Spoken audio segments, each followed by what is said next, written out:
तुपात तेल नफ्यासाठी आरोग्याशी खेळ. तीर्थपुरीतील कारखाना सील, भेसळखोरांचे धाबे दणाणले. 1903 लिटर तूप तेलाचा साठा जप्त. जालन्यातून एक धक्कादायक बातमी समोर आली आहे. शुद्ध तुपाच्या नावाखाली नागरिकांच्या आरोग्याशी खेळ सुरू असल्याचा मोठा प्रकार उघड झालाय. अन्न व औषध प्रशासनानं तीर्थपुरी इथं धाड टाकत तब्बल 13 लाख रुपयांचा भेसळयुक्त तुपाचा आणि तेलाचा साठा जप्त केलाय. राज्यात अन्न भेसळ माफियांविरोधात मोहीम सुरू असताना जालना जिल्ह्यातील घनसावंगी तालुक्यातील तीर्थपुरी इथं मोठी कारवाई करण्यात आली आहे.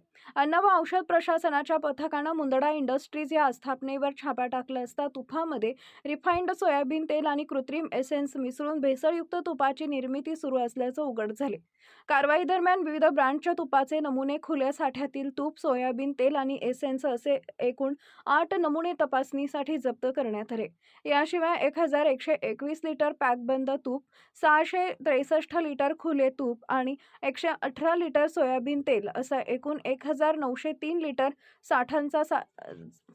साठा जप्त करण्यात आला. या संपूर्ण साठ्याची किंमत एकूण तब्बल 13,04,539 रुपये इतकी असल्याची माहिती प्रशासनानं दिली आहे.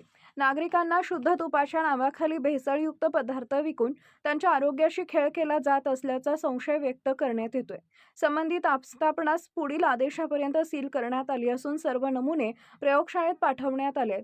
अहवाल आल्यानंतर संबंधितांवर अन्न सुरक्षा कायद्याअंतर्गत कठोर कारवाई होणार आहे.